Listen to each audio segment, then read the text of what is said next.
Okay. Miss Mary Antio, shall I start? Miss. Okay.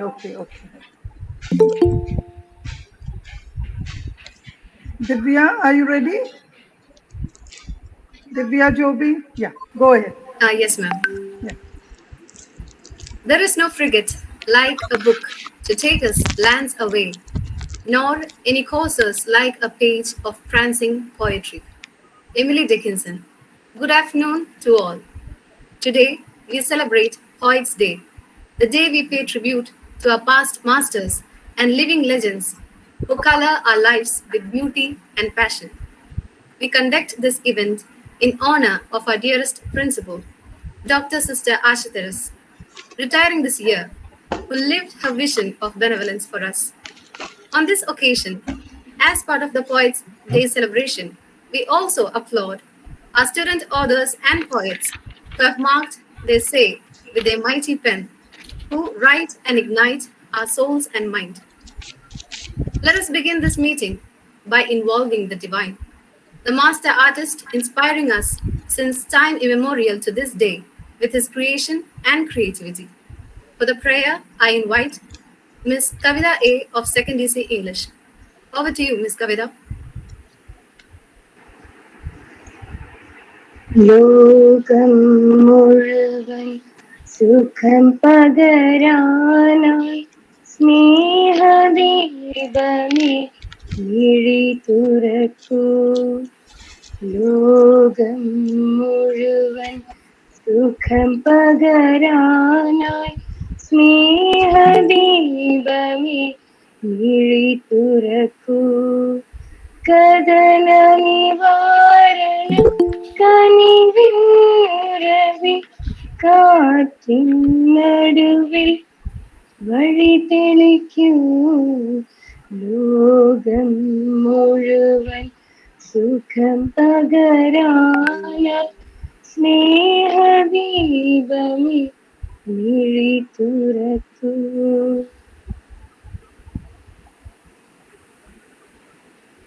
Thank you, Kavita. Next, I invite our dear Asha ma'am, Dr. Asha Thomas, Head of the Department of English, for welcome address. Over to you, ma'am. Respected Principal, Reverend Dr. Sister Asha Therese, Professor Mary Antio, Professor Milon Franz, dear faculty and students, a splendid afternoon to one and all. We are assembled here today on this virtual platform to honor the retiring principal, Dr. Sister Asha, by celebrating Poets' Day 2022. Poetry is thoughts that breathe and words that burn. Poetry is when an emotion has found its thought and the thought has found the right words.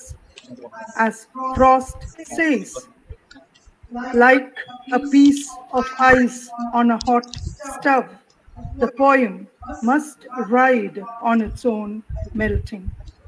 Poets' Day, hosted by the English department, provides a creative opportunity to aspiring poets to breathe in experience and breathe out poetry.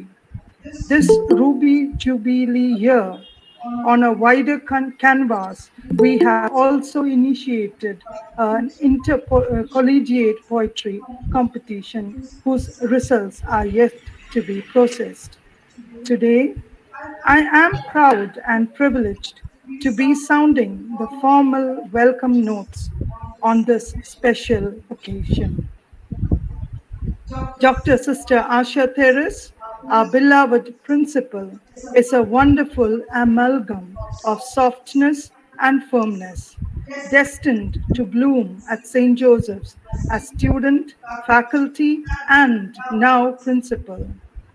Blessed by God with a mellifluous voice and soul, Sister is our very own rock of Gibraltar, behind whose sheltering presence we faced the corona adversities head on and crested the wave.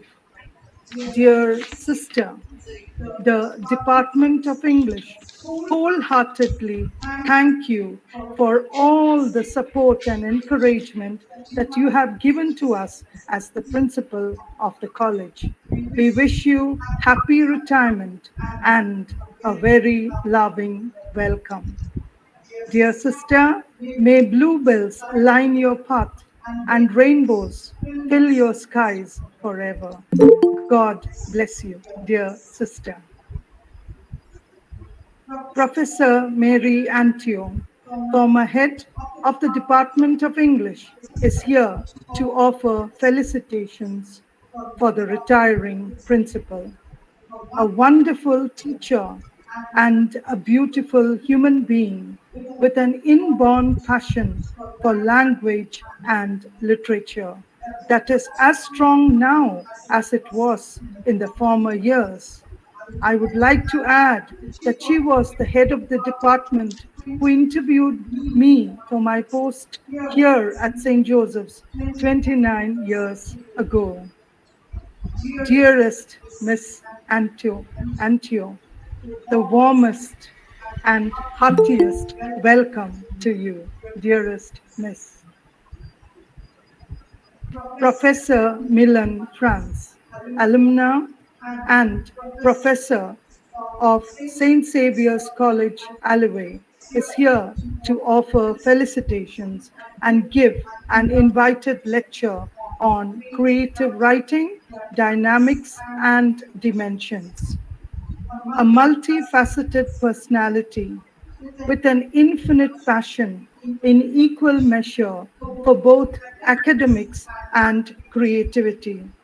Professor Milon is the right, perfect person as today's guest speaker on Poets' Day. Dearest Milon, a posse of warm welcome notes to you. Welcome back to your alma mater. Dr. Asha.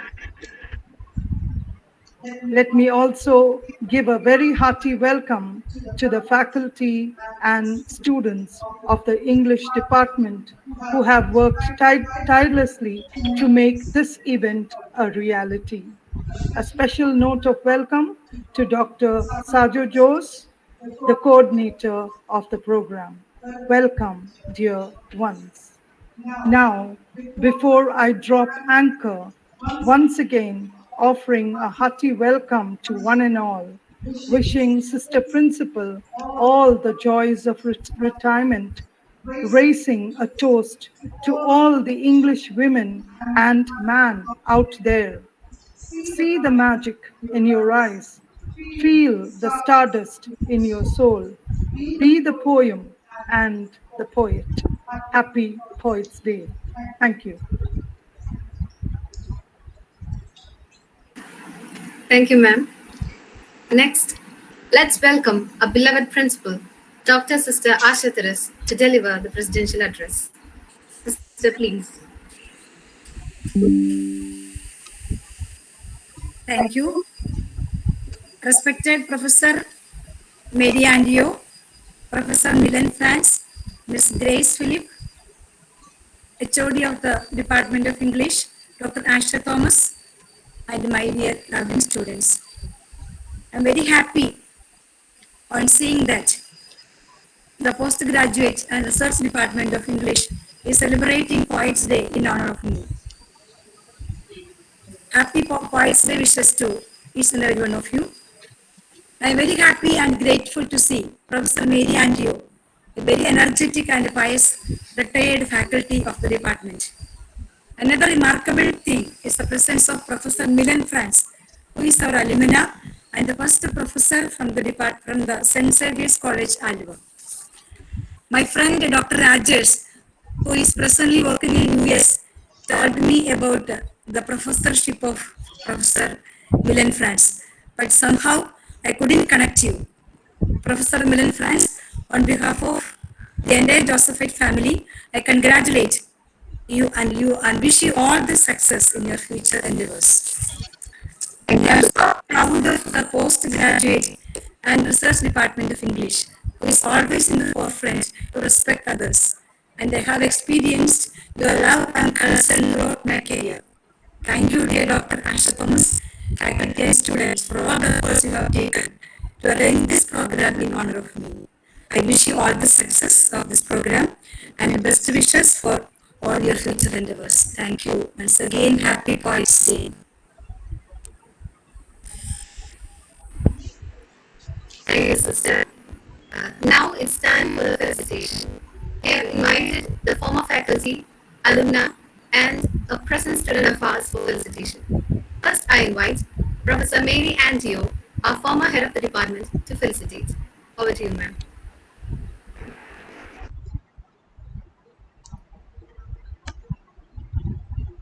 Dear Reverend Dr. Sister Asha, Dr. Asha Thomas, Professor Milon Franz, Miss Grace Philip, dear friends and my dear students.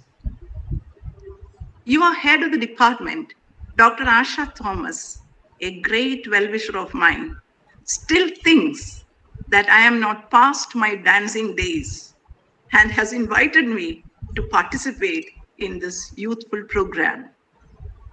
Actually, I was looking forward to coming to the college, meeting you in person, and capture some of your youthful spirit and get energized by the sparkle in your eyes. But see what has happened. I am cabined, cribbed, and confined with the restrictions of this digital platform. I am not very comfortable with some of these technological marvels. Anyhow, we should not let these setbacks to pull us down. I am right here, at least to contact with you on this medium. Poets' Day is not only a celebration of poetry. It is the celebration of the entire life, both animate and inanimate. God has endowed us with this poetic faculty at varying degrees, from the music of the spheres to the lullaby sung by a mother to put a child to sleep. Poetry springs from every nook and corner of this universe. Wordsworth speaks of the single blade of grass enjoying the air it breathes, fluttering in the wave of the wind. Wordsworth also speaks of the 10,000 daffodils he saw at a gaze, tossing their heads in sprightly glee. Now, from time to time, people through generations have expressed their feelings through the medium of poetry. Their love of nature, as Wordsworth puts it again,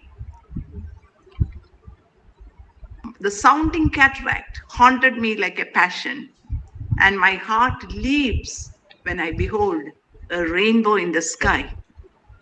And their sufferings, sorrows, as Shelley puts it in the Ode to the West Wind, I fall upon the thorns of life, I bleed.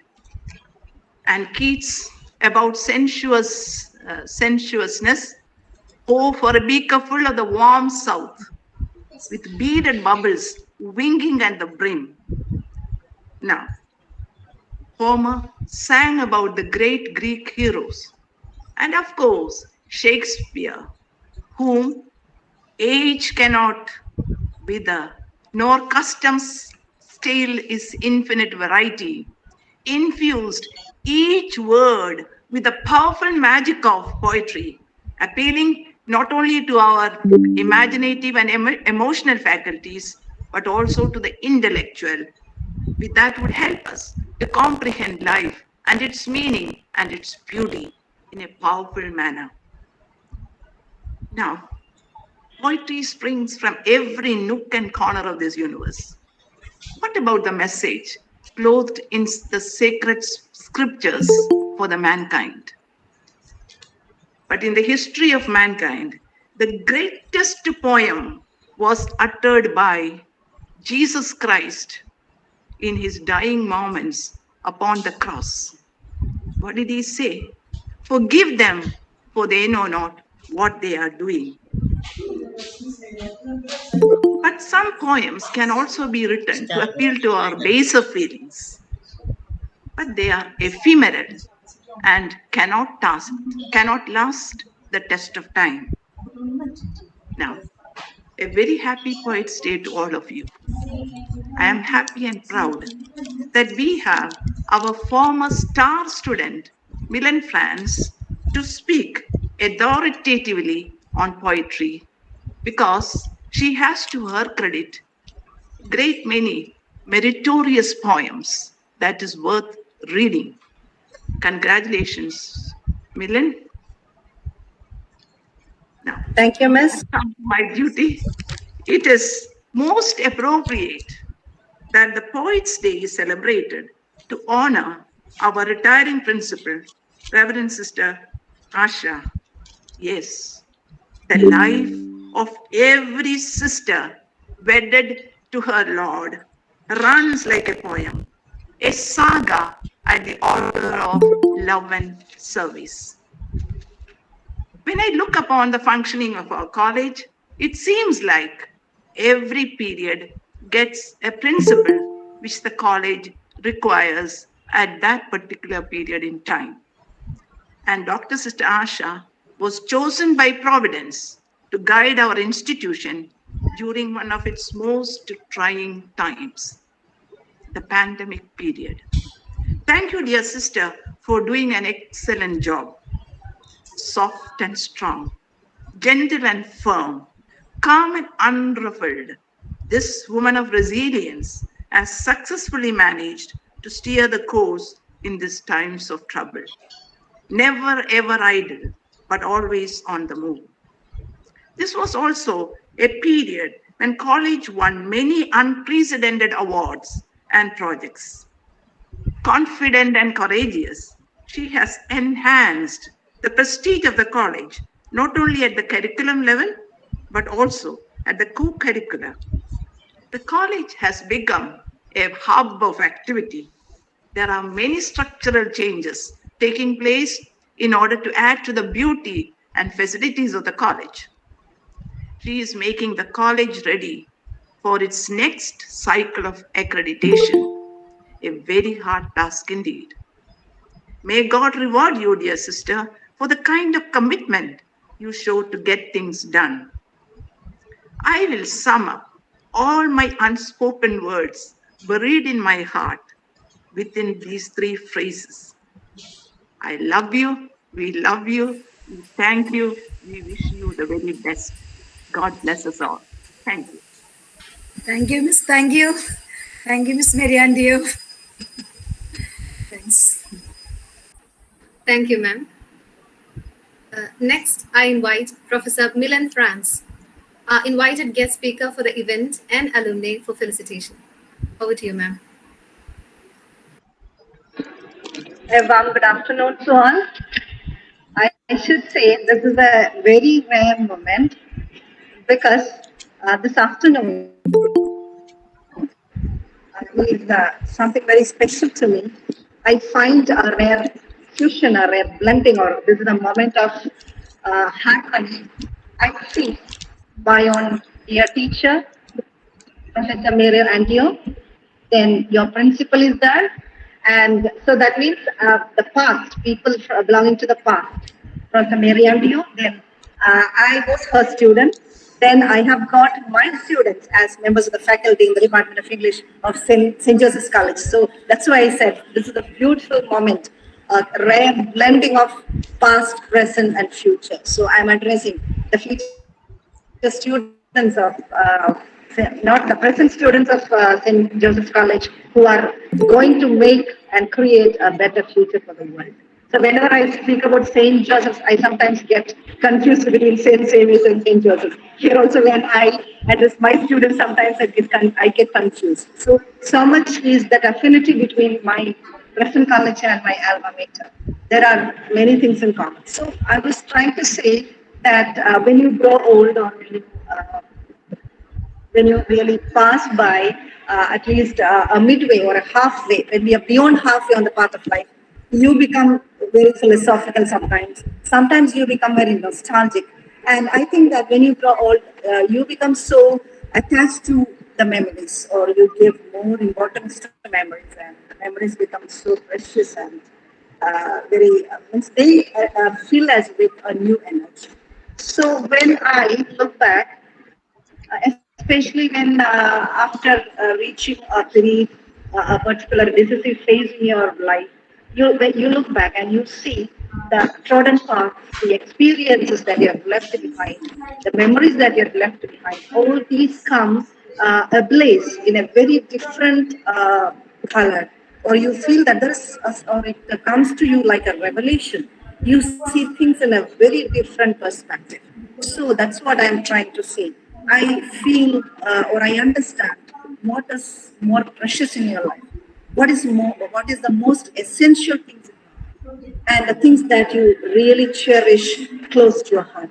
Of course, it is nothing other than the people whom you love, the people who loved you, the people who cared for you, and the spaces that were very dear to you. And of course, St. Joseph stands on a pedestal, or St. Joseph has a very precious place.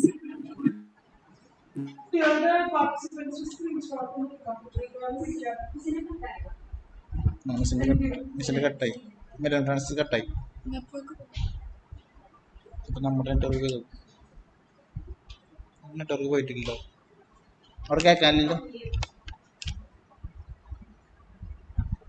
Let's wait.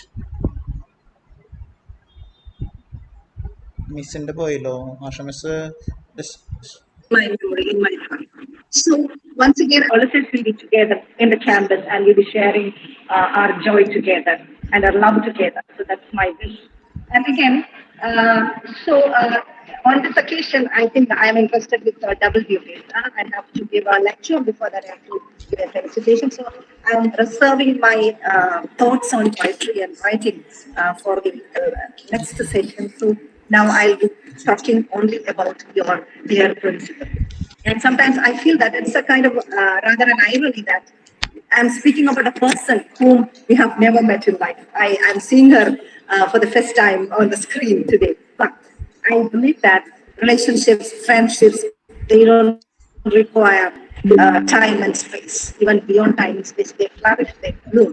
Because even though I haven't seen her this time, and during my studies, she was not there. I think she must have been doing her PhD or PG. So I haven't seen her in the campus when I was a student. But I know her very well through, as she mentioned, through her friend or through our common friend, Dr. Rajesh, who is working in Hopkins University in USA. He always tells me a lot about her. So that's what I wanted to say. Even though we don't know certain people, we establish a kind of concord. We can establish a kind of affinity with them, or we can relate with them through our imagination, I should say. Because I remember the words of J.K. Rowling while she was speaking to the university students of Oxford. She was speaking about two kinds of imagination. One is imagination that you speak about on aesthetic terms or on artistic terms, the capacity to see things beyond the reality, or to envisage things which are really not there.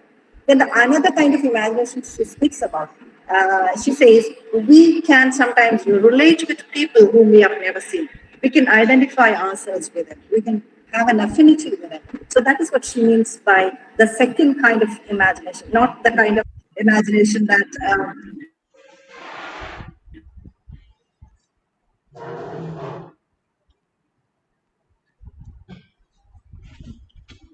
Connection പോയാലോ.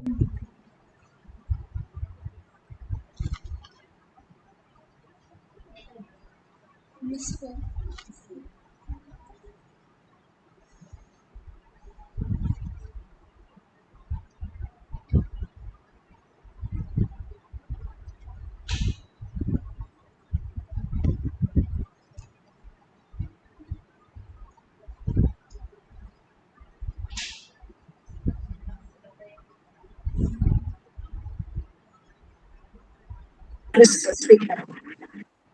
also, as Antio said, the structural activities or the kind of makeovers that are being taken up. Because we are, as I said, there are certain affinities between St. Xavier's and St. Joseph. We are also getting prepared for the next NAC visit, but ours is the fifth cycle, and we are getting prepared for the business in the coming months very soon in 2022 by September, August or September. So you are also getting prepared for that. So I understand that she has been a great leader.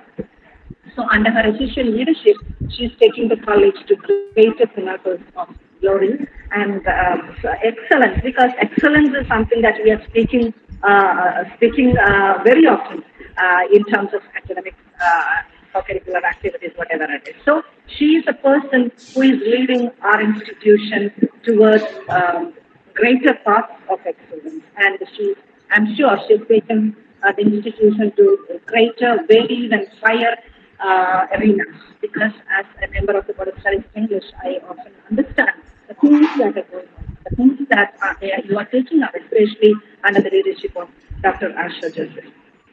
So I know what are the things that the principal has done for the college.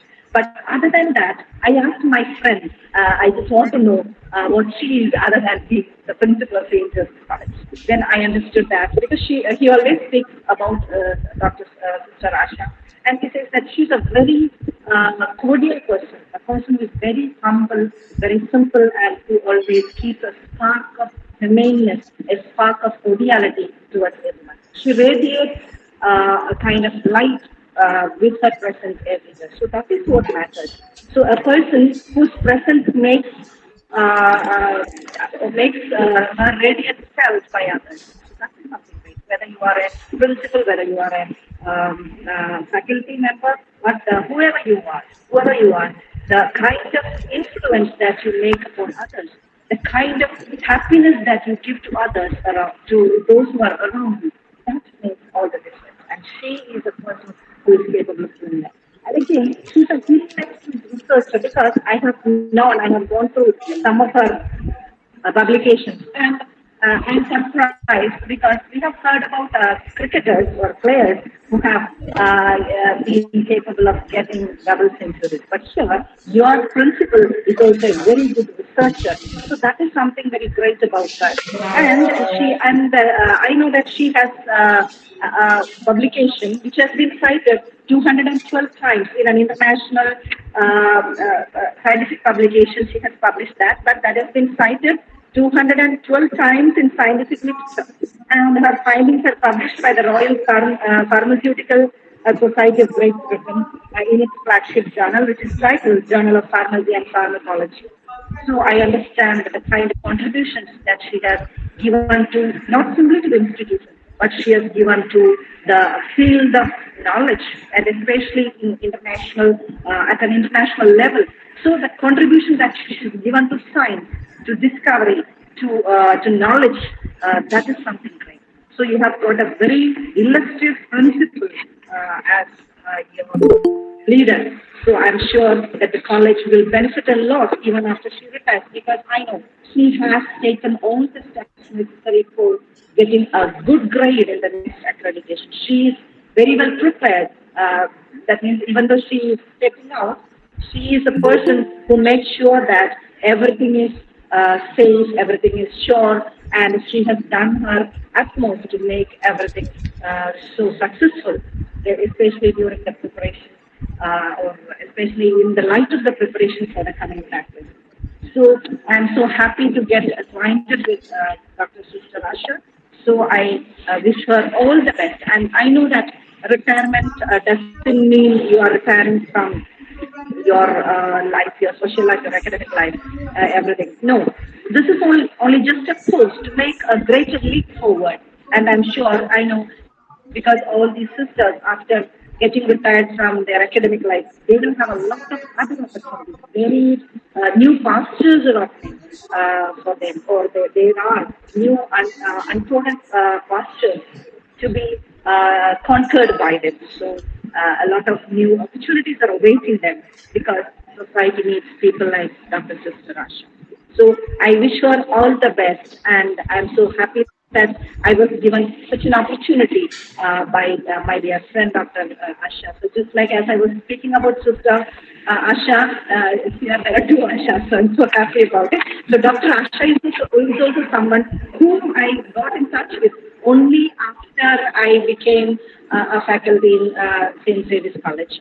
She has not been there while I was doing my studies. And we were not friends, we were not classmates, but somehow there is some kind of good friendship, great friendship between us. We find there are certain things common between us. There's a kind of wavelength which relates both of us together. And I congratulate her, especially for the great efforts that she's making. As I said, she's a kind of person, a link who is trying to fuse the past with the present and also making it ready for a great future. Because as you may remember, speaking about traditional individuality, which she speaks about the present of the past. She makes it she really makes efforts, relentless efforts to keep up that tradition. So I should say both of us belong to that same generation, which is going to be very extinct soon. The people who are really so much committed and engaged in making or keeping up relationships and keeping up the traditions. At the same time, as I said, they are, especially Dr. Asha, trying to discover the past, to redefine the present, and thus making a great leap towards a better future. So I'm always full of admiration for such persons. I take this opportunity to thank Dr. Asha also, and especially my dear teacher, Professor Mary Antio. While I was listening to her talk, I was reminded of my first year degree class in which she taught me W.H. Hudson. So I was so fortunate to have to get the same text when I joined here as a teacher. It is so whenever I start taking that text, I remember Professor Mary Andrew, and I always keep in touch with her, and we speak a lot about so many things, and she's a person who is full of love. And again, I take this opportunity to thank Professor Mary Antio. So once again, thank you all, and special greetings and best wishes to Dr. Sister Asha once again. Thank you very much. Thank you, ma'am. Next, I invite Ms. Grace Varghese Philip of second year PG English for felicitation. Good afternoon, everybody. I feel honored and extremely privileged to have gotten this opportunity to felicitate our beloved principal, Dr. Sister Asha Therese. Loved by every student, faculty, and staff member, our lovable principal has marked a great journey in this institution, and today I take this opportunity to acknowledge how much of an influence she has had on us over these challenging years. Dear sister, as a principal, you have worked so hard for us with great devotion. I thank you. In this institution, the magnificence of wisdom overwhelms us, while the threshold of education invites us within, and brilliance surging through our veins stops and stares at the enormity of learning. This is what we feel. I presume that this is what you must have felt as a student, faculty, and principal. It is through your experience we yearn for strength, guidance, and wisdom. The future is nothing but the manifestation of the past. You led us with so much grace and poise. You inspired us to become the best versions of ourselves. You were a guide, leader, and more importantly, an icon who was a trailblazer in the best way possible. You are truly the epitome of simplicity and selflessness. We all have looked up to you and to your service to this institution. There is a special magnetic energy about you. As a team leader, you leave people better. You leave all the students in this college feeling empowered and full. It is indeed astonishing to see how you make your job look so seamless. You will always be an inspiration to everyone who has been a part of this college. You're retiring from your position this year, but your impression will always be in our hearts, and you will be missed by each one of us. I don't think words will ever do justice if I'm to speak about the dedication, passion, and service that you have rendered to this college. So, on behalf of all present students of Department of English, I thank you from the bottom of my heart for setting an example for all of us. Your excellence is unmatched. I pray that may you continue to be an inspiration to many in the future. May God bless you, sister. Thank you. Thank you. Thank you.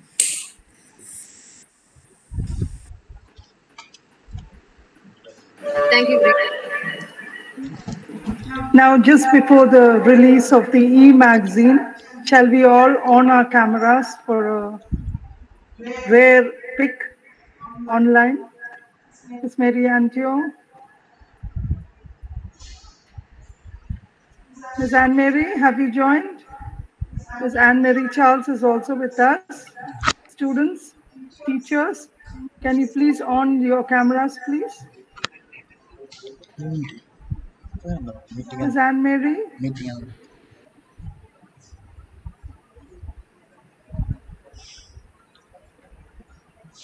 Miss Anne Mary, can you on your camera, please? Yeah, Miss, can you just lower your camera a little? Yes, now we see you. So shall we take a pic, Sajo? Yeah. Okay, Okay. Okay, ready? ma'am. Tell us to smile, then we'll get ready. Okay. Please smile. Please smile. Ready? One, two, Yes, three. Okay. Got it. Thank you. thank you, Sajo. Divya, we can continue with the program. Okay, ma'am. Next, I invite once again our dear principal to release Me Magazine. Me Magazine, a student collective anthology by 2nd PG English. Though written by newbie writers as part of the GLOW initiative, the collection is rich in content and is as special as these authors are personally. So please, ma'am. Saja sir? Well, well, it's being opened up. Kindly wait. Okay.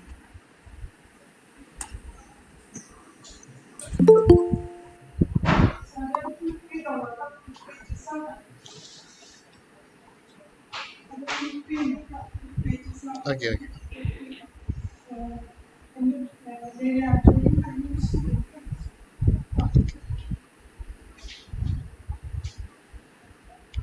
Sister Asha?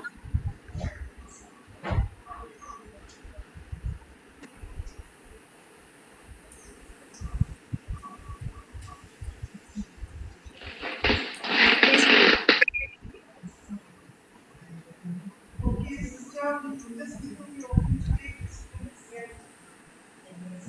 इसे क्या क्या ले लूं?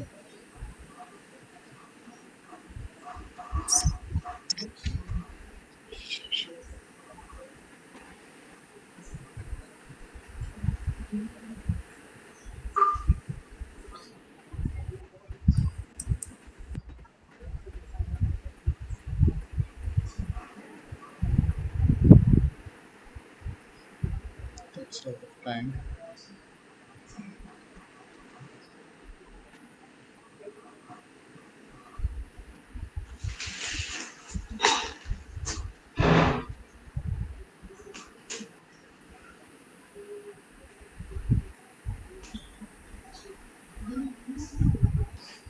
Takes a lot of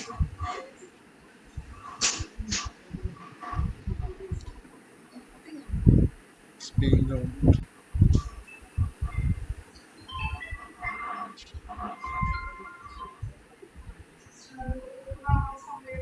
It's coming.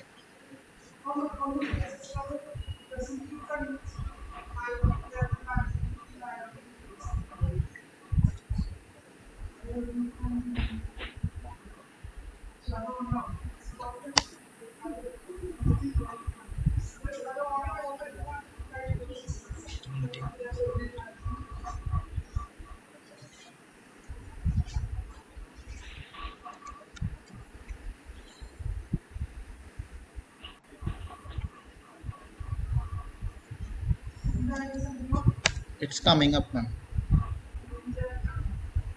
No, that's. I think there is some problem with the site.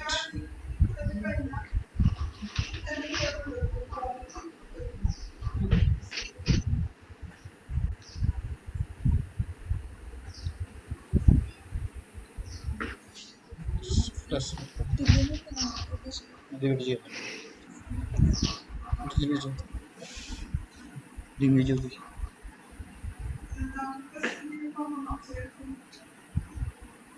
Okay, it's not coming up, ma'am.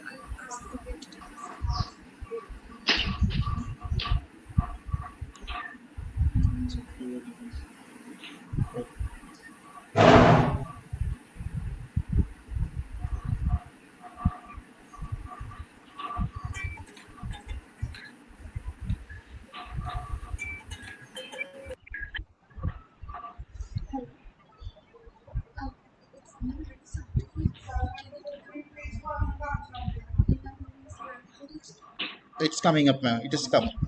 Right. Okay, ma'am.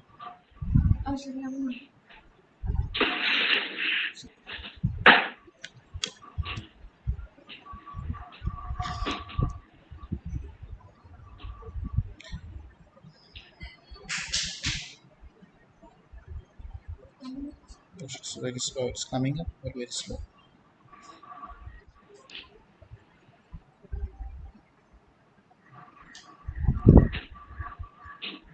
Things are very slow.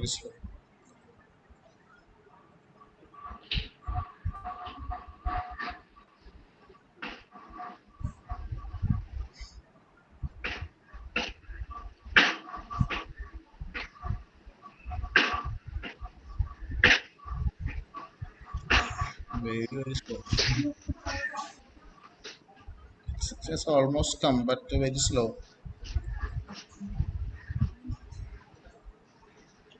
Yeah, it has come, ma'am. Now, let me start flipping. Okay, done. It's very slow. Maybe due to internet.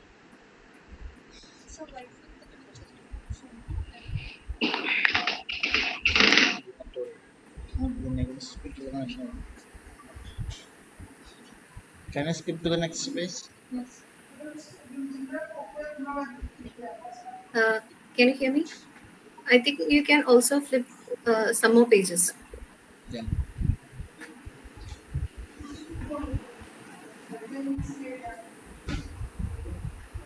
Can I move to the next? Okay.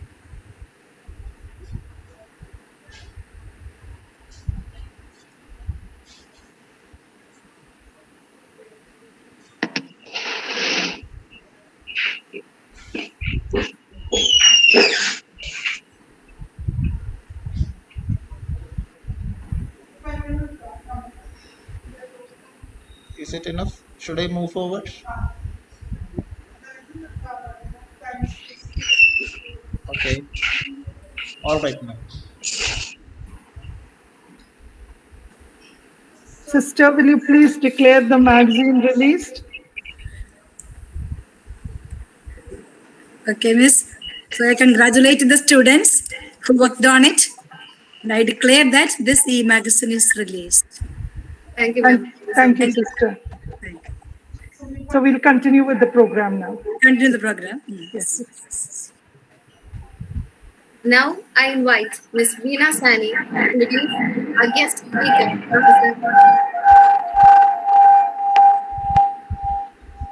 Professor Milon Franz, and about the topic we engaged with in this session. Over to you, Veena ma'am. Thank you, Divya. It's indeed my proud privilege to introduce the special guest of the day, Professor Milon Franz, Professor and Research Guide of Department of English and Research Center, St. Xavier's College for Women, Alwaye. When the Research and Postgraduate Department of English of St. Joseph's College, Irinjalakuda, celebrates Festival of Letters with Day in honor of our retiring principal, Reverend Dr. Sister Asha Therese. We feel proud to have the graceful presence of our scintillating alumna, Dr. Milon Franz, as our special guest. Dr. Milon Franz is an earnest academician, a resourceful mentor, and a fervent literator. She has been at the helm of many enviable positions, chairman of Prof studies of various universities, secretary in the screening committee for the promotion of faculty in aided colleges, and to name a few. Her hands are full with many books published, which bear testimony to her literary zeal. നക്ഷത്രങ്ങൾ ഉണ്ടാവുന്നത് published in the year 2013. Milan ഫ്രാൻസിന്റെ പുതിയ കവിതകൾ in the year 2020 bear the stamp of Dr. Milon's poetic charm. She has got more than 20 research papers and articles to her credit and plenty of paper presentations. She has been resource person for of many national and international conferences and chaired sessions of multiple national and international seminars. She has organized many conferences, symposia, and seminars in international and national level. These positions and achievements mark her academic excellence and administrative acumen, which fetch her the professor post at an early stage of her career. Department of English, St. Joseph's College, takes pride in being the alma mater of our resourceful special guest, Dr. Milon Franz. On a very personal note, as a proud student of my beloved teacher, Dr. Milon, I am so delighted to having been given the privilege of introducing my dear teacher to this august gathering. Miss, as your student, I still cherish your classes where you taught us the complexities of Hudson, which I now realize was the fire carried over from Miss Mary Antio. So happy for that, ma'am. And now I hand over the session to Dr. Milon Franz. Thank you all. Over to you, ma'am. Thank you, Veena. You're welcome, ma'am. Once again, I'm here. So, actually, I was confused as to what should I speak about. First of all, I thought I'll just have an informal talk, just to speak about my memories, my experience over there in St. Joseph's long years back. But I think Dr. Asha wanted it to be specific in a sense, because this is supposed to be an academic session. And I'm so much delighted to hear that this is, you are celebrating the poets and having a lot of activities related to it. So first of all, as I said in the beginning of the other talk, when you become so old, I don't know how, means I call myself very old nowadays. Not very old, you're getting mature or you're getting old. So you become, as I said, you try to see what is most important for you, what is most precious and valuable for you. And of course, I've been a teacher and I've been into many other fields of activities, but I always want to be known as a poet, as a writer. So I don't think, or I don't say that teaching is not so good as writing. It is without any doubt, it is one of the most noble professions in the world, and I cherish each and every moment I get inside the classroom, especially with my students teaching literature. But if I'm given a chance to select between the two, I'm not very sure whether I'll take teaching first, because I realize now that my real passion or the first love is for poetry, or was for poetry. And because Professor Mary Antio may know that even while I was in St. Joseph's, again St. Xavier's, I was in St. Joseph's College, I used to write and I used to take part in so many competitions, university level, inter-university level. And a few days ago, one of my junior students, her name is Athena, she's now teaching in NSS College, Chertala. So in another session like this, she shared a memory in which she said, while I was the arts club secretary or chairperson, I don't remember, because the next year I was chairperson. So in one of those years, I took her, she was quite junior to me. I was doing my degree and she was doing her pre-degree. So I took her to a Kaviyaranga. She remembers, she belongs to the Department of Malayalam. We used to go for this Kaviyaranga, Malayalam. I write in Malayalam also. I took her, she remembers, I took her for that, and it was her first experience.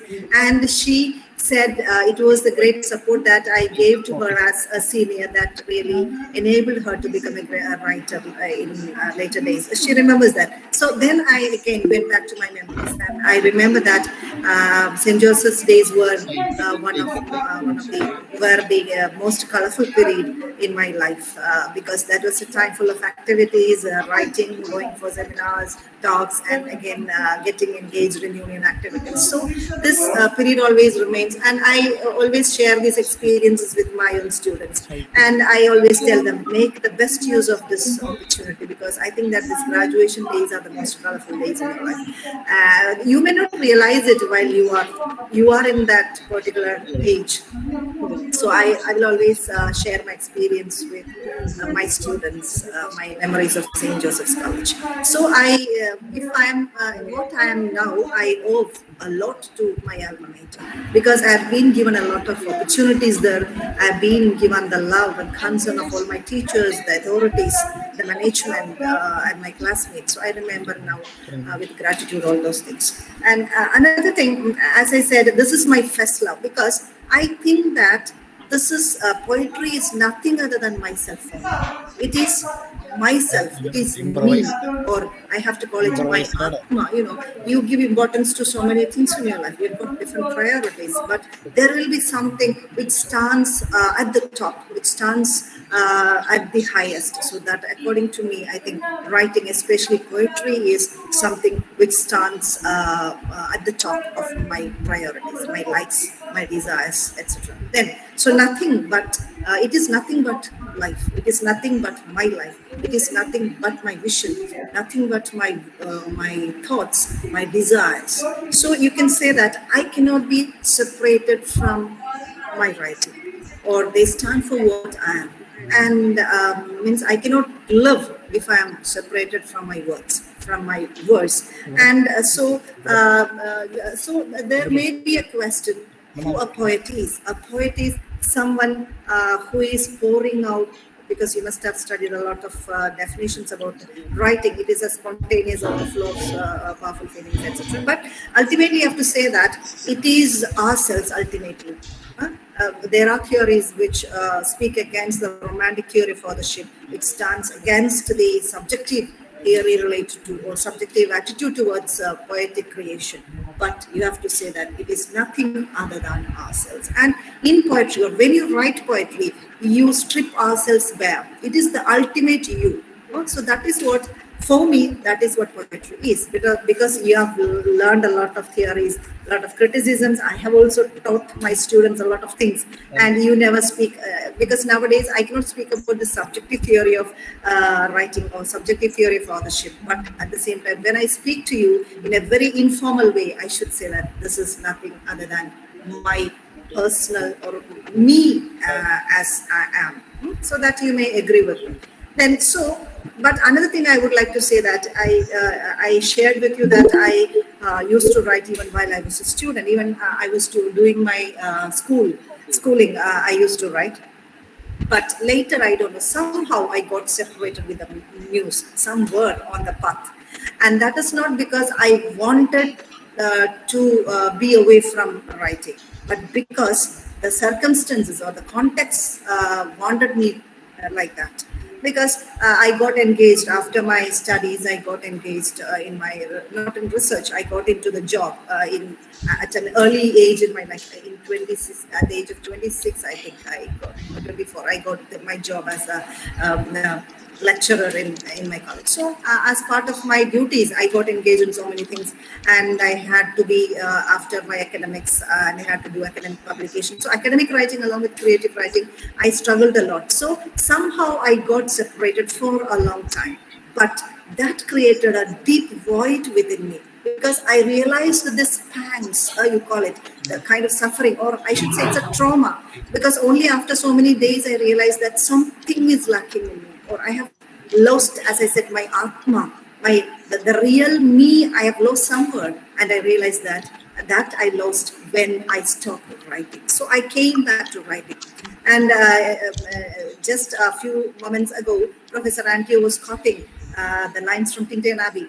The sounding cataract haunted me like a passion. So in the same way, my liking for poetry, my passion for poetry haunted me, as he said in that particular poem called Lines, Tindanavi Lines. And in that particular poem, you may remember that, I don't know whether that is prescribed in your syllabus, he identifies the different periods of development in his attitude towards nature, and it also delineates the different stages in his progress as a writer. And so while speaking about the different stages in the development of his attitude to nature and in the different stages of his development as a poet, he speaks about different stages when he was a youthful person, how it was, the poetic sensibility, how was the relationship with the nature. And again, later he says, it really made me hear the still sad music of humanity. Yes, that is true, because if you are a poet, you have to be a lover of mankind. You have to be a lover of nature. You have to be a person who finds affinity with humankind. You cannot but be selfish.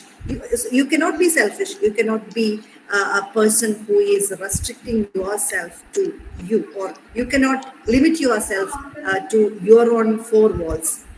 Instead, you have to extend yourself to the other realms of your social life, your personal life, etc. Because, as I said, when I realized, or there was a time when I went astray from the muse, but as John Donne writes in his beautiful poem Malediction Forbidding Morning, he says, "Thy firmness makes my circle just and makes me end where I began." So I came back to the place where, or to the spot where I began. So I'm back again in the world of literature, world of writing. And again, so I was speaking about the humanitarian concern of poetry. So a poet is always a lover of mankind. That means you have to understand yourself. The understanding of yourself must lead to the understanding of the other, the people who are around you, the nature that is around you, the persons around you. So you have to write about yourself. You have to see yourself. You have to know the people around you. You have to know the world. You have to know nature. You have to know the nation. You have to know the world. So just poetry is an extension of yourself to the outside. So that's a kind of fusing. It's a kind of linking of yourself with your surroundings, with the people around you, and the things that are happening around you. So a man, again, I am reminded of William Wordsworth himself, because when we start speaking about poetry, you cannot but speak about William Wordsworth. He says, poet is a man speaking to man.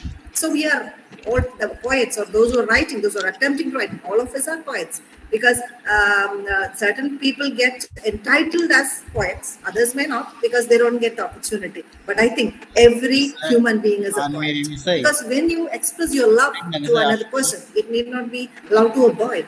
It can be love to another person. It can be a love to your friend. It can be the love to your mother, father, whoever it is. So when you express your love, you are speaking poetry, you are writing poetry, and so you are becoming a poet. So I think at any moment, or yes, at every moment of your life, you are a poet. Certain people write it down and they get acknowledged as poets, they get reputed as poets. Otherwise, they don't, nobody knows. But in your personal subjective moments and experience in your life, all of us are poets. So that is what I said. So then connecting ourselves, we are connecting ourselves to others. That's what I meant when I said we are connectors. And just like when I think about a poet, I feel that you are like a cloud which connects the sky with the earth. What does the cloud do? The clouds, they come down, pour themselves down as rain, the silver beads. So with the chain of silver beads, the rain is connecting the sky with the earth. That is what a poet is doing.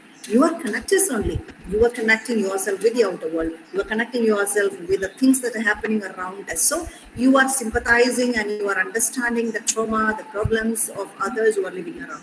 That's why, again, in the other talk, I spoke about that empathetic imagination. You are capable of understanding the mind of the people who are suffering, people who are marginalized, who are being persecuted, who are suffering because of war and other things. And again, I'm reminded of a poem by, that's by a Palestinian poet, and I have it on my phone. One second. I'm reminded of this poem by Hanan Mikhail Ashrawi. You must have heard of her, a beautiful Palestinian poet. And from the diary of an almost 4-year-old, I'll just read this poem so that we remember when we read this poem, which she wrote years ago. That's about the Palestine, war between Israel and Palestine. And again, so while she's speaking about the experience of that 4-year-old child, we are reminded of the innocent victims of the war between Russia and Ukraine. So I'll just read the first two the lines of this poem. This is titled "From the Diary of an Almost 4-Year-Old." Tomorrow, and again, this poem is written from the perspective of a 4-year-old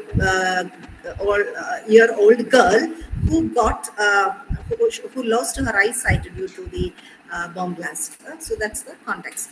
Tomorrow, the bandages will come off. I wonder, will I see half an orange? So from that half eye, she's wondering. From next day onwards, the bandages will be taken away. So how will I see things? Will I see half of the orange, half of my mother's face with my one eye? I did not see the bullet, but felt its pain exploding in my head. His image, that means the person who did this atrocity. I remember his image that didn't disintegrate. The soldier with his big gun and steady, and the look in his eyes I could not understand. I can see him so clearly with my eyes. It could be that inside our heads we have got eyes. We each have one spare set of eyes to make up for the ones we lose. Next month, on my birthday, I will have a brand new glass eye. That means she may get an artificial eye on the next birthday. Maybe things will look round and fat. I gaze through all my marbles. So she was imagining how will they look like when I see them through my artificial eyes. Then she thinks it may be like things may appear very round and fat, just as if you are looking through the marbles. You may know the marbles. Then they make the world look strange. Then the last stanza. I hear a 9-month-old has also lost another eye. I wonder if my soldier shot her too. എന്നെ വെടിവെച്ച ആ soldier തന്നെ ആയിരിക്കാം. The same person must have shot her also. Then a soldier looking for little girls who are not old enough. I am old enough, almost 4. She says, I have almost experienced 4 years or I have seen the entire world with my eyes till the last 4 years. So I'm better than her. But she's only, I think she's only half a year old. I'm old enough, almost 4. I have seen enough of life, but she's just a baby who didn't know any better. So that's a poem that she had written. But again, now as I said, poetry that stands for all times, and it can be contextualized anywhere and everywhere, and it reminds us of the same people or the people who are undergoing similar sufferings, similar traumas, etc. So poetry is immortal. You must have studied the poem Ode on Aggression, in which Keats speaks about the immortality of art, how that picture, that carving on the surface of the urn remains forever. Even after centuries, it will remain forever. So that is the beauty of writing, beauty of poetry. So actually, I want to speak more about poetry, but I don't know because I have to go to the other talk, which I have taken. Dr. Asha, which is, when should I stop? What's your time limit? Your time is our time, Milon. Yeah, then I think I'll stop speaking about poetry now. I'll go to my slides because we have titled it as the dimensions and dynamics of writing. So I just want to focus only on a particular topic, how this can stand for, how writing can be used for a cause, for a social, for the betterment of humanity. So we were speaking about the different dimensions of writing, how poetry is, then what are the objectives of writing, etc. So I just want to, I was speaking about writing as a connecting activity. So you have to be aware of the world outside, you have to be aware of nature. So green writing is of great importance now. You have to become green in your writing, in your thought, in your reflection. So I'll just connect it to my slide. 1 second.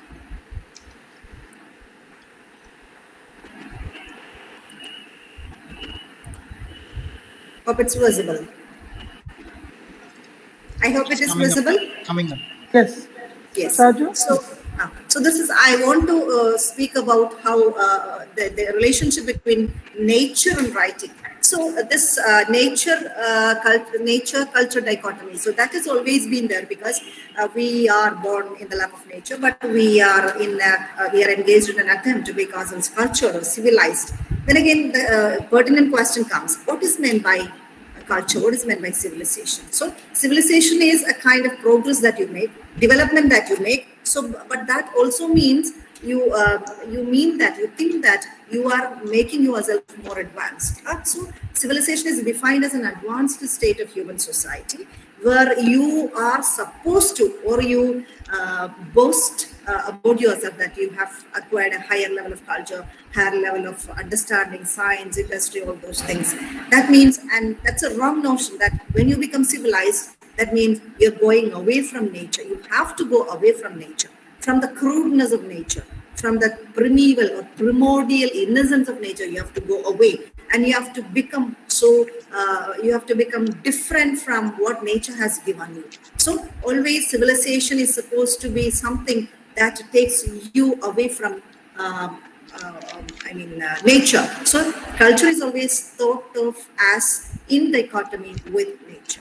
So we are all engaged in the active process of civilizing, and you want to refine yourself and to redefine yourself from the state of a savage. And you call the people who are living in nature, living in the lap of nature, living in the forest, we call them savage, and we call them civilized. But actually, the so-called civilized men, we are becoming more savage-like. We are becoming more uncultured. And we call them, or we ridicule them by saying that he's uncultured. So what does it mean? They never harm nature. They never do any kind of atrocities towards other beings. But we, the so-called cultured beings, are more cruel than animals, or more cruel than the wild beings. So, but we, that's a dichotomy. We call ourselves as refined and cultured.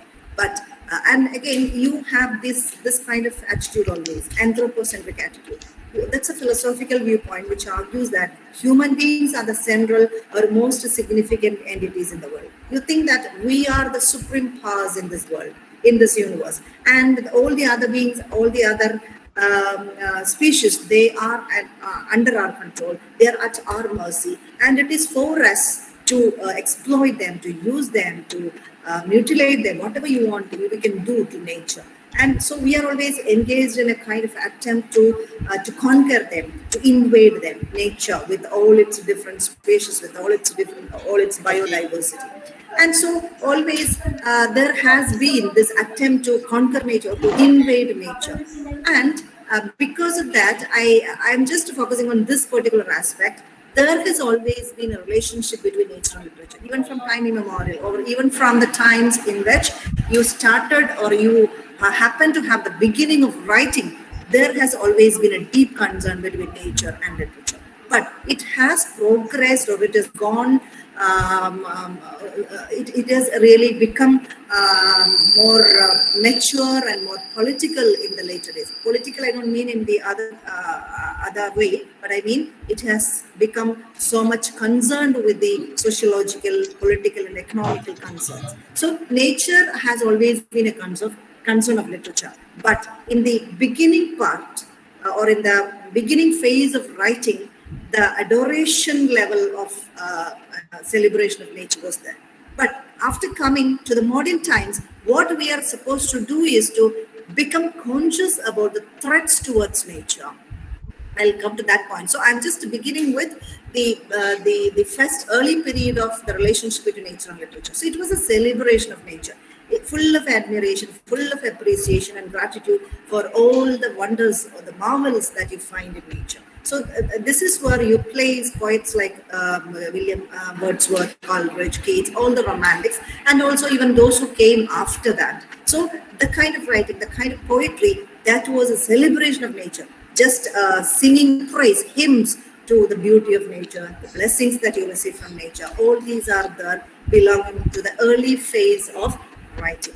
Then, but coming to the next phase, you find, and so this slide is again about those poets. So you find this kind of celebration of nature in poetry, you find it in fiction, you find it in prose writing, and of course you are familiar with all these writers: Wordsworth, Blake, Shelley, Tennyson, Dickinson, Emily Dickinson, then Frost, Emerson, Whitman. All these I have chosen only some of the poets whom you are familiar with. Then, so I spoke about Tintern Abbey. Then, so in the one of the beautiful lines which he speaks as a kind of advice to his sister Dorothy, in whose company he visited the banks of River Wye. Nature never did betray the heart that loved her. That should be a message to all of us. That's why again I'm reminded of the perennial value of literature. So this particular line should be taught to each and every student living in the modern times, when we are facing a lot of atrocities, when we are witnessing a lot of atrocities done towards nature. Man is engaged in a relentless attempt to destroy nature. Then, so nature writing and environmental writing. Now I'm coming to the difference between nature writing and environment writing. So the terms are not very different from each other, but nature writing is like a love lyric. It's like a hymn sung in praise of lady love. You know, when you fall in love with a person of your age, at your age, when you fall in love, you will be full of admiration for that person. You will see only the beautiful things in that person, and you get lost in your ecstasy of love. You don't see anything other than that. You don't see anybody other than the person whom you love, and you're full of praise for that person. But when that love goes forward, when you enter into mature years, your love becomes so different, so philosophical, so mature, and so realistic. So that means, for example, you fell in love with a person, and you ultimately you got married to that person. But after so many years of married life, beautiful, blissful married life, your relationship becomes very different. You no longer matter, or you no longer think whether that person is beautiful or not. The physical charm is gone or not. Even when there is no physical charm, even when that person becomes sick, you love her still with the same intensity, with the same attachment. So that is called mature love. And especially, you show more mercy to that person. You show more concern to your lover. You show more attachment to that person when that person becomes sick, when that person is not able to move. So that means your love is so constant, and that is curative too. When that person is no longer strong, and when that person becomes weak, you come with a supportive hand. You enable her to stand up. So that is what you call real love, pure love, mature love. So I'm just making a comparison between the nature writing that you find in periods like romantic period, and the environmental writing which you speak about in the modern times, in the current times, in the recent times. So the first one is of course good. I don't say that the other one is bad or not up to the mark. So that was just the beginning phase of relationship with nature. So it got matured in the coming days, because after some time, because at that time nature was not harmed by anybody. Nature remained in its purity. But now, when civilization went on, you went on doing a lot of havoc, you went on giving a lot of harm to nature. So it lost most of its charm. So it requires a kind of regeneration. It requires a kind of curing. So that here you come to understand the importance of environmental writing. Then, so what is environmental writing? It is just like a requiem for the dying nature. So I'm reminded of a beautiful poem in Malayalam written by O.N.V. Kurup, which is titled as Iniyum Marikatha Bhumi, and it has been translated into English too. A Requiem for Earth by O.N.V. Kurup. So that is a lament and an exhortation to cure her. So it is no longer a kind of hymn, no longer a kind of celebration of the beauty of nature. Or it's not a blind kind of adoration for nature, but it is a lament and an exhortation to cure her, because now she's sick. she's going to die. She's on the deathbed. So just take her back to life. So you have to do whatever you are able to do, whatever you are capable of. And again, I don't have to go in detail to all these different texts. And again, this is a beautiful writing, beautiful novella by Mahashweta Devi, the breast giver, in which even though she speaks about a lady, a subaltern who goes on breastfeeding the children of an elite family. So she was just like a maid, but she cares for the family when she breastfeeds the children. And at last, she's a person who actually was capable of rearing them up.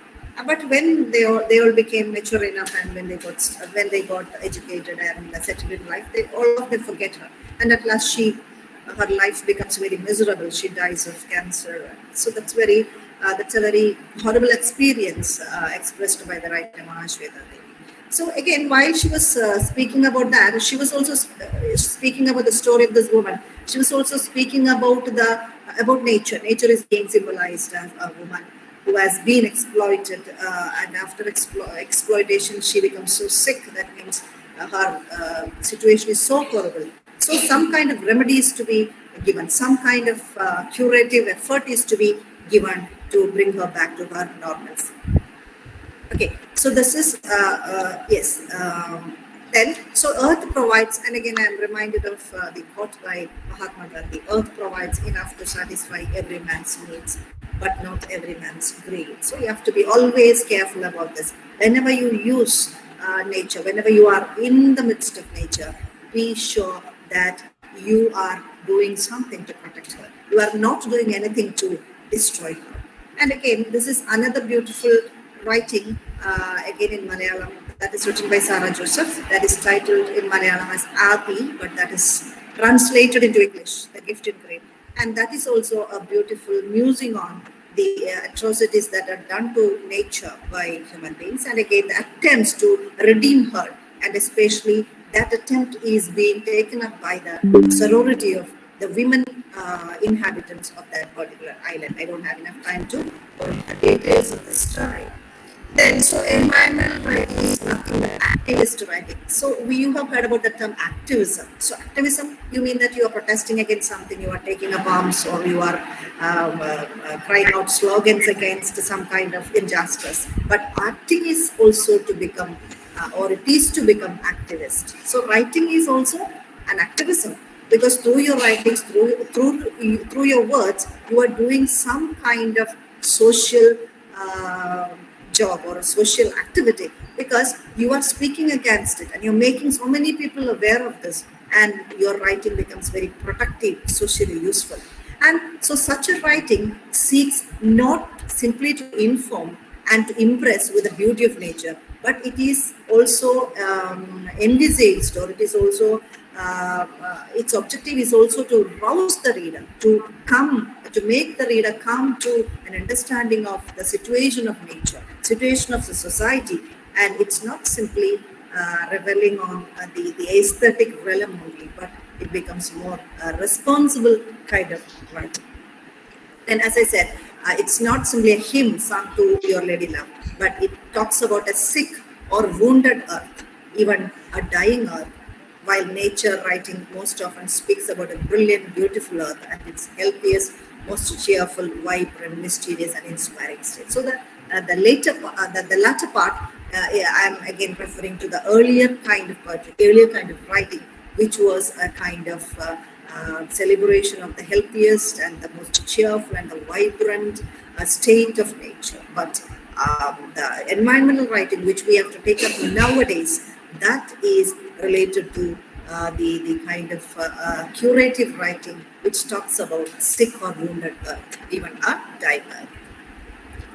And so environmental writing, it has got another dimension, because it is collective, because we spoke about William Wordsworth and his definition of poetry, in which he speaks about the subjective outpouring. So that is more or less the kind of personal or subjective mode of expressing, whereas environmental writing is not subjective. It is a collective thing. So it has a collective sense to it, because it is not related, it is always related to certain moments. It's not related to the personal feelings of a person alone, but it is related to movements, to collective action, to collective experiences, and it is related to people joining together to effect a kind of change which emanates from an environmental writer's words than from a nature writer's words. So a nature writer in the current times, in the present times, must be an environmental activist, or an environment activism and writing need not be separated from each other. So it can never be simply a subjective outpouring of emotions. And again, you are familiar with the famous Malayalam poet Subodha Kumari, who was very instrumental in bringing about certain social actions and political actions, and it was her attempts in that the Save Silent Valley movement that became successful in saving the purity of that particular place called Silent Valley, and where a kind of hydroelectric project was planned, but because of the the collective action of the people, this plan was later that was denounced by the government itself. Then, so this is not the writers or the environmental writers or environmental poets or green poets they are not solitary beings. They are not like hermits sitting inside their hermitage and singing hymns towards nature, but instead they are people, and they are not people who are watching the beauty of nature in silence, who are watching the beauty of nature as a solitary onlooker, just like William Wordsworth speaking about the beauty of rainbow, the beauty of a solitary reaper, or the beauty of the daffodils. But instead, an environmental writer is somebody who, along with others, join and look at that sunset together. So, a person who speaks in celebration of the beauty of nature is like a person who's standing alone and enjoying the beauty of the sunset. But an environmental writer has in his company a lot of people who are joining together and looking at that sunset together, and they understand that this sunset is no longer beautiful. Instead, that is threatened, smoke covered, because the sunset itself is overshadowed by the kind of pollutions that are around us. Then, so again, coming to certain important aspects of environmental writing. It is reflective, corrective, and curative. I don't go to the details of these words because the connotations, you have already understood what I meant by this. Then, so nature writer asks you to look inward in response to what you see. Whereas the other earlier writers, nature writers, they were looking inwardly. They were looking into themselves, to their own attitude towards nature, their own reflections about nature, and the kind of responses that came from their heart towards nature. But here, an environmental writer is asking you to look outward from yourself to the outer world and to think and act collectively. And it evolved out of nature writing. So as I said, nature writing is significant, that is important, because it was nature writing that gave way to, or that led to the environmental writing. It's an evolution, it's a growing up, it's a maturing, mellowing in relationship. Then so, like, as I said, love maturing in the later stages of life, where beauty no longer matters. Unhealthy or unattractive, the real person matters, and that person is precious. And again, you might have heard about certain terms. I don't go into the details of these critical terms, eco-criticism, so that you may learn in your coming semesters. Then again, because I think it's almost time for me to stop. So literature, this is again related to eco-criticism. So begins from the conviction that the art of imagination and the study thereof can contribute significantly to the understanding of environmental problems. So your understanding and your study of literature must do something to contribute to an understanding of environmental problems. And it again concurs with other branches of the environmental humanities, like ethics. So it is related to other branches of humanities, like ethics, history, religious studies, anthropology, humanistic geography, etc. Then, literature and other media can offer unique resources for activating concern and creative thinking about the planet's environmental future. Then, eco-politics is another term. That's also called green politics, which is intended to foster an ecologically sustainable society rooted in social justice, grassroots democracy. So that is not stopping simply with establishing a sustainable society only, but that should also be rooted in social justice, grassroots democracy. Then political ecology, that is a study of the relationships between political, economic, and social factors with environmental issues and challenges. Then again, ecofeminism, we are all familiar with. That's a branch of feminism that examines the connections between woman and nature. And so both nature and women are seen in this study as the victims of patriarchy. So how this patriarchy inflicts sufferings on women and also on nature. So that sees, ecofeminism also sees climatic change, gender equality, social justice as broadly intrinsically related issues related to masculine dominance and aggression. And that calls attention to the fact that women are disproportionately affected by environmental issues and calamities. So I don't go to these slides. I have prepared a lot of slides. So sometimes activism, there are major movements happening like Lachimada protest in which Milon, a woman, a kind of subaltern woman was the leader. She was the leader of the movement, and at last she could, collective efforts became successful, and the Coca-Cola company had to go away from Palakkad district itself. They couldn't continue with the plan of continuing the plant over there. Then again, another important person, that's not a woman. Then tribal subalterns and women are always at the forefront, especially in such activism, and they are the frontline warriors.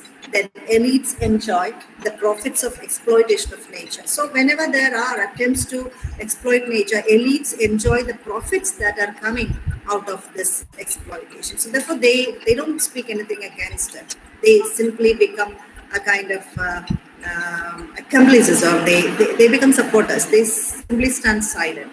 But whereas the people who are on the margins, or people who are people who are subaltern, they stand against such activities. And hegemonic forces always support. Then for communal and political issues, there is discourse, media coverage and mileage. But when there are attempts like this, when mob comes together, or people collectively come together and they stand against such atrocities done towards nature, and especially if some illegal activities are being taken up against nature, nobody comes up with support. No debates are being taken up with the media. No discourse is being done in its name. They don't get any media coverage. But if it is a communal issue, there will be a lot of media coverage. There will be a lot of discourses coming up. So this is what is happening. So here comes the importance of writing, and I call it green writing, green message. So you have always to have a green message in your mind, and there should have always be that there is a need for having a green activism and green writing. So the future generation, especially the generation that is listening to me, you can use the social media in the best way to give a green message, to spread the green message around you, and to make yourself green in your thought, deed, and action. So all of you have to go green, live green, speak green, and write green. So with this, I'm winding up. And once again, I thank Dr. Asha and all the faculty members, especially Principal Dr. Sister Asha, my dear teacher, Professor Milon, for having given me this opportunity. Thank you very much. Thank you, Milon, and Miss Anne-Marie is also here with us. Yeah, okay. I didn't see her. That's why I didn't. Yeah, okay. Yeah, she's there online. Okay. She's there. Yeah, Miss Anne-Marie. Yeah, Miss Anne-Marie, I always cherish very good memories of my study there in St. Joseph's College, and I'm so happy that I feel so much honored and humbled to be in the presence of my own teachers, and as a speaker, it's something. What should I call it? Blessing. It's a blessing. And Milon, you have one more teacher, Dr. Lissamma John. Yes, Lissamma ma'am, who taught me Hindi. Yes. I remember her classes. And once when can you on the camera, please? Lecture, Lissamma. She was there, and we spoke a lot on that day. Lissamma ma'am and Mary. Lisa, can you on the camera, please? Okay, we'll on after the vote official vote of thanks. Okay, Divya, you can invite Dr. Sajo. Okay, thank you, ma'am. Now we have come to the end of the session. To mark the vote of thanks, I invite Dr. Sajo. Sir, please. Okay. Very good evening to you all. Words seem to be quite inadequate to express our deepest sense of gratitude to make this event, the Poetry Day celebrations, a successful one. First and foremost, I thank God Almighty for giving us an opportunity to present the ideas conveyed through many resource persons of the day. This program, Poets Day, is actually organized in honor of the retiring principal, Reverend Dr. Sister Asha Therese, and this event is also counted to be one prominent event amidst many programs we have organized as part of the Jubilee celebrations of the Department of English at St. Joseph's College, Irinjalakuda. I feel very proud and very happy to get to know that Dr. Sister Asha Therese has actually honored us with her gracious presence during the hall meeting in this on this day. And I thank Reverend Dr. Sister Asha Therese for honoring us with her presence and words of felicitation. Thank you very much, sister. I do also thank our former head as well as the Department of English, St. Joseph's College, Irinjalakuda, Professor Mary Anto, who has actually given us her words of felicitations. And it is a remarkable thing that she has written a very beautiful foreword for the e-magazine that we have released today. The e-magazine is titled Me, M-E, and the foreword was written by Professor Mary Ando. So I thank her for her willingness to accept our invitation and also for her gracious presence during the whole Poetry Day celebration of the event. Thank you, Professor Mary Ando, for gracing us with your presence. I also thank other faculty members, former faculty members, Miss Dr. Anne Mary Charles, former faculty member of the Department of English, and also Dr. Lisama, head of the Department of Hindi at St. Joseph's College, Irinjalakuda, for gracing and making themselves available during the hall meet. Thank you very much. I do also thank the resource person of the day, Dr. Professor Milon Franz, who has rendered two sessions for the event. First and foremost, she actually gave us her good words of felicitations. And as the next step, she also gave us a very inspiring words of poetry by delivering a good lecture on various contributions laid by different authors in the field of poetry.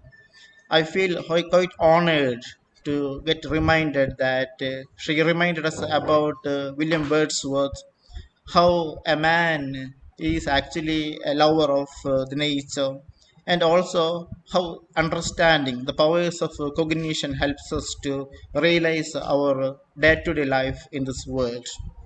So, in this respect, I thank Professor Dr. Milan Franz, Depart, as Professor, Department of English at St. Xavier's College, Alwaye. Thank you very much for honoring us with your words of felicitation as well as for giving us the main talk to us. Next, I would like to thank our chief captain of the Department of English, Dr. Asha Thomas, who has been navigating the whole department with various events. So we have almost managed to host more than 40, almost 40 programs during the Jubilee celebrations. So I feel quite thankful to Dr. Asha Thomas, who has been a vibrant presence in the department, and she also rendered a welcome note to all of us today. And it's under her coordinatorship we have managed to host this event today. Thank you very much, Dr. Asha Thomas, for honoring us. And I do also thank Grace Varghese Philip, our student, who actually gave good words of her felicitation, especially about the retiring principal, Reverend Dr. Sister Asha Therese. Thank you very much, Grace Varghese Philip. I also thank all other faculty members who joined today and also the major stakeholders of the program, the students who undertook it, who actually benefited out of this session. Not but not not but the least, I thank all the students and also the faculty members who managed to find time to make this event a successful one. Thank you very much. Meet you again. Okay, thank you.